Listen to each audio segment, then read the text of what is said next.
What are your strengths and weaknesses? Sir ये सबसे चूतिया सवाल है सर। सबसे पहले तो स्ट्रेंथ है ही नहीं। In English, please. I'm telling you. Why will I tell you my weaknesses? मैं आपको अपने स्ट्रेंथ वीकनेस के नाम पे बताऊंगा।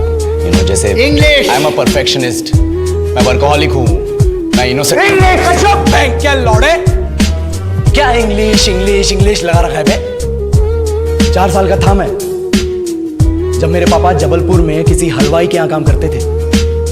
खुद तो कभी स्कूल गए नहीं, इसलिए अपनी गांड घिस के मुझको स्कूल में भर्ती करवाया। अब कहने के लिए तो इंग्लिश मीडियम स्कूल था, लेकिन साले हमारे टीचर लोग खुद हिंदी में बात करते थे। हमारे स्कूल के लड़के एक दूसरे से यो व्हाट्स अप डॉग ऐसे बात नहीं करते। क्या भौंक रहा है तेरा लंडा आज कर रहे हैं ऐसे गले में। किसी तरह रट्टा मार मार के 10th तक पहुंचे तो पता चला कि जिंदगी में सफल होने के लिए एक ही तरीका है और वो है इंजीनियरिंग। सब यही कहते थे। माँ बाप, टीचर लोग, गली का वॉचमैन भी हमसे पूछता था, और भैया कैसी चल रही है आपकी तैयारी? भाग बेंचो, तुमको क्या करना है? इसलिए हमारे स्कूल के बच्चे हम सब पहुंच गए बकरों की तरह। मैं IIT, मैं NIT। अरे जिस बच्चे ने अपने बाप को जलेबी तलते देखा है वो तो यही सोचेगा ना कि जिंदगी में पैसा ही सब कुछ है। I did not choose this engineering life, sir, and neither did this engineering life choose me.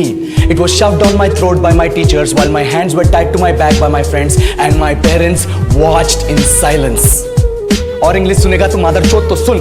10th के बाद 2 साल लग गए इस कॉलेज में घुसने के लिए, कोचिंग में निकाल दिए। ना कुछ खेले ना कुछ सीखे, और 2 साल बाद जब यहाँ पहुंचे तो पता चला कि बड़े शहरों के कॉन्वेंट स्कूल के पढ़े बच्चे जब अंग्रेजी में बात करते हैं तो मरे हुए फूल भी खिल उठते हैं। आहा, हवा में ऑक्सीजन की मात्रा बढ़ जाती है इनकी अंग्रेजी सुन के। और पूरे कॉलेज की लड़कियां इन इंग्लिश स्पीकिंग लड़कों को अपना जीवन साथी.com मान चुकी है। तुझे क्या लगता है?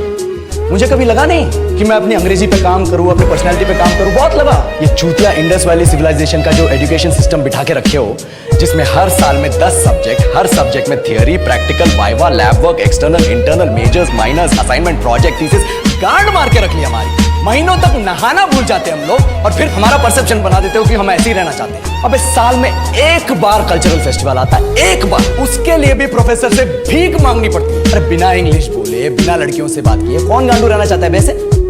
पर टाइम कहाँ है कुछ सीखने के लिए? लगे पड़े हैं कोडिंग सीखने, 3 लैंग्वेज सीख रहे हैं अलग अलग इंग्लिश छोड़ के। लेकिन जब प्लेसमेंट्स की बात आई तो सबको एप्टीट्यूड चाहिए, पर्सनैलिटी चाहिए, इंग्लिश स्पीकिंग चाहिए। It is not that we cannot speak English, sir. We are just very conscious of our diction and our pronunciation, and we are not confident to speak in front of anyone else. If the curriculum was a little bit diverse, if the engineering colleges in our country focused on our all-round development instead of functioning like a goddamn factory that is just mass-producing robots by killing their dreams and handing out degrees, I would not be sitting here in this pointless HR interview, the likes of which exist only in our country.